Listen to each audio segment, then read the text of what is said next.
మేము పూర్తిగా కేంద్ర ప్రభుత్వం యొక్క నిధులను తీసుకోవడానికి సంసిద్ధంగా ఉన్నామనే మాటను వారికి తెలియజేస్తూ కేంద్రం నుంచి ఫెడరల్ సిస్టంలో రాష్ట్రానికి రావాల్సినటువంటి ప్రతి రూపాయిని రాష్ట్ర ప్రభుత్వం నుంచి అడుగుతా ఉన్నాం.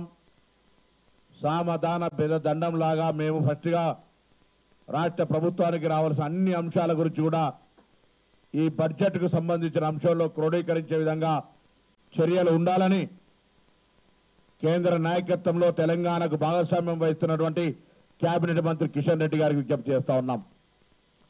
అదేవిధంగా విభజన హామీలతో పాటుగా తెలంగాణ అభివృద్ధికి బడ్జెట్లో నిధులతో పాటుగా ప్రత్యేకంగా హైదరాబాద్కు సంబంధించి ఈరోజు మీరు బొగ్గు గనుల శాఖ మంత్రిగా ఉన్నారు. హైదరాబాద్ మహానగరం అన్ని జిల్లాలకు సంబంధించిన ప్రజలు ఇక్కడ ఉంటారు. హైదరాబాద్లో గనులు లేవు అనే కారణం మీద డిఎంఎఫ్టీకి సంబంధించినటువంటి నిధులు హైదరాబాద్ కేటాయించబడతలేవు. వాటిని ఈ ప్రాంతానికి కూడా ఈ ప్రాంత అభివృద్ధికి ఉపయోగించేలా చర్యలు తీసుకోవాలని కోరుతా ఉన్నాం. కేంద్రం నుంచి జిహెచ్ఎంసీకి సంబంధించి కావచ్చు, హెచ్ఎండిఏకి సంబంధించి కావచ్చు, అదేవిధంగా మెట్రో వాటర్ వర్క్స్ సంబంధించి కావచ్చు, హెల్త్కి సంబంధించి కావచ్చు, స్కిల్ డెవలప్మెంట్కి సంబంధించి కావచ్చు, లేదా ఇక్కడ ఇన్ఫ్రాస్ట్రక్చర్ క్రియేషన్ కావచ్చు, పొల్యూషన్ కంట్రోల్ సంబంధించిన గ్రీనరీ డెవలప్మెంట్కి సంబంధించి కావచ్చు,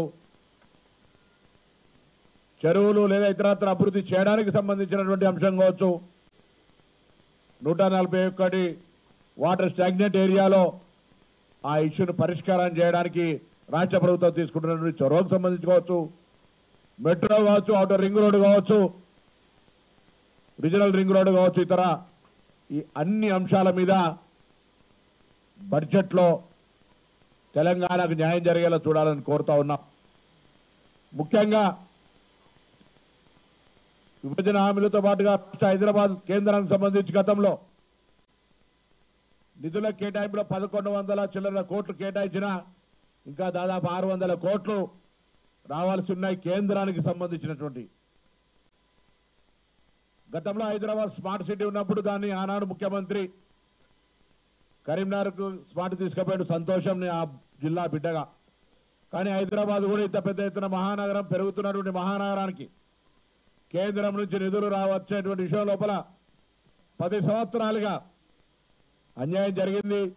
తెలంగాణకు అన్యాయం జరిగింది, అందులో రాష్ట్ర రాజధానిగా ఇక్కడ కూడా అన్యాయం జరిగింది. కాబట్టి హైదరాబాద్ నుంచి ప్రాతినిధ్యం వహిస్తున్నటువంటి మీరు హైదరాబాద్ నగర అభివృద్ధిని దృష్టిలో పెట్టుకొని, తెలంగాణ అభివృద్ధిని దృష్టిలో పెట్టుకొని తెలంగాణలో ఉన్నటువంటి అన్ని జిల్లాలకు నిధులు కేటాయించే విధంగా తమరి కార్యక్రమము, తమరి బాధ్యత ఉండాలని సందర్భంగా నేను కోరుతా ఉన్నా. అదేవిధంగా గత 10 సంవత్సరాలుగా వృద్ధుల వికలాంగులకు సంబంధించినటువంటి కేంద్ర ప్రభుత్వం ఇస్తున్నటువంటి నామినల్ పెన్షన్ మారుతున్న కాలానికి అనుగుణంగా ఆ పెన్షన్లకు సంబంధించిన అమౌంట్ కూడా పెంచాల్సిన అవసరం ఉంది. 200, 300 ఇచ్చేది కాదు. ఇవాళ ఈ ప్రభుత్వం పెన్షన్లు ఇస్తా ఉంది, ఇంకా పెన్షన్లు పెంచే విధంగా చర్యలు తీసుకుంటా ఉంది. కాబట్టి వాటన్నిటికి సంబంధించి అదేవిధంగా ఇండ్లకు సంబంధించి ప్రభుత్వం రేపు ఇండ్ల పేరు ఇల్లు కట్టేటువంటి అంశానికి సంబంధించి కావచ్చు, లేదా ఆహార భద్రతా చట్టం కింద ఇస్తున్నటువంటి కార్యక్రమంలో 10 సంవత్సరాలు రేషన్ కార్డులు ఇవ్వలేదు.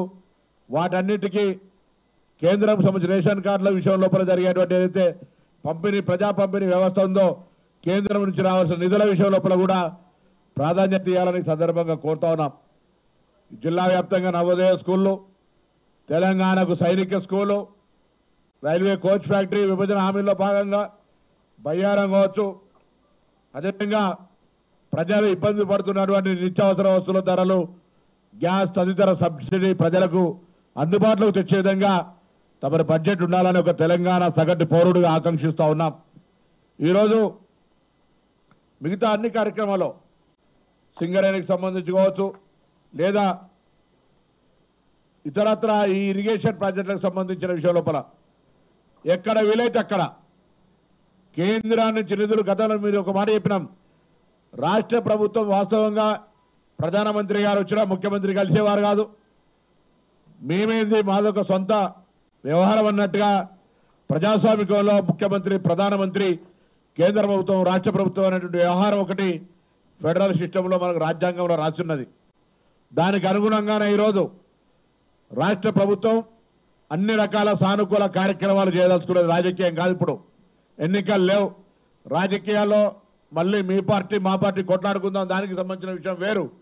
కానీ ఇవాళ అధికారంలో ఉన్నటువంటి కేంద్ర ప్రభుత్వాన్ని, అధికారంలో ఉన్న రాష్ట్ర ప్రభుత్వం తెలంగాణ అభివృద్ధికి సంబంధించి సహకరించే విధంగా కేంద్రంలో ప్రాతినిధ్యం వహిస్తున్న మంత్రి కిషన్ రెడ్డి గారు, బండి సంజయ్ గారు తప్పకుండా సహకరించాల్సిందిగా ఈ సందర్భంగా కోరుతా ఉన్నాం.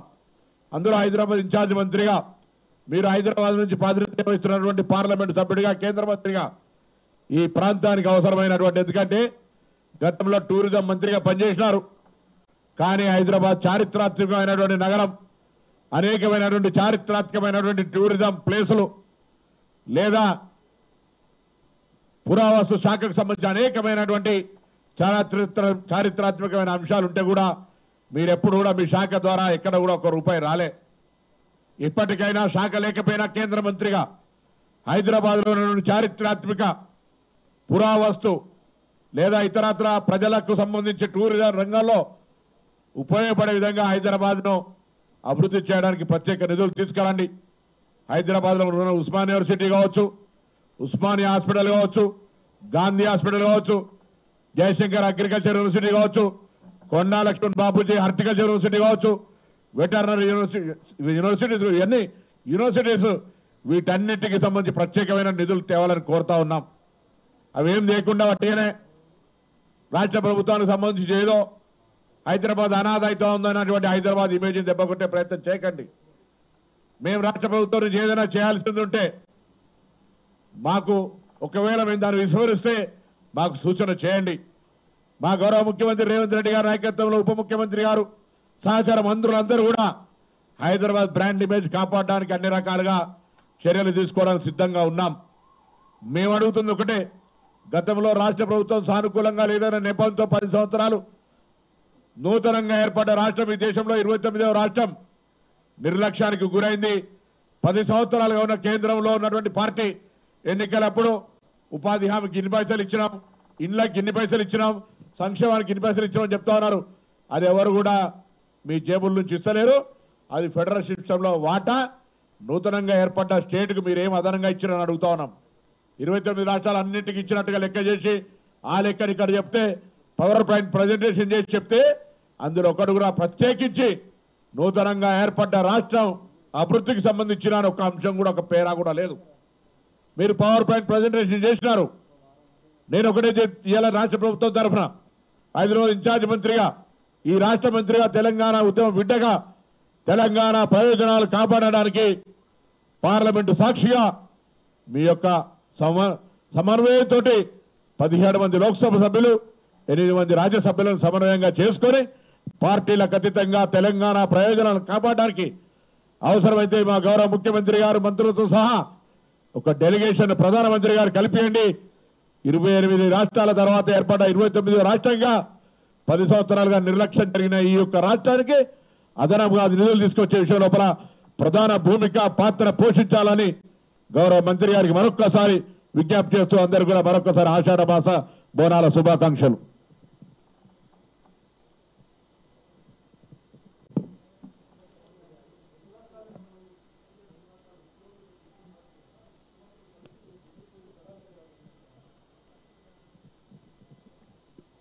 దానికి ఇరు రాష్ట్రాల మధ్య ఉన్నటువంటి సమస్యలు పరిష్కరించుకోవడానికి ఆ రోజు అధికారులతో కమిటీ, దాని తదుపరి ఏమైనా పరిష్కారం కాని అంశాలుంటే మంత్రులు, దాని తర్వాత కూడా పరిష్కారం కానటువంటి ముఖ్యమంత్రులతో మాట్లాడిన తర్వాత ఏదైనా అంశాలుంటే కేంద్రంతో సంప్రదించే ప్రయత్నం చేస్తాం.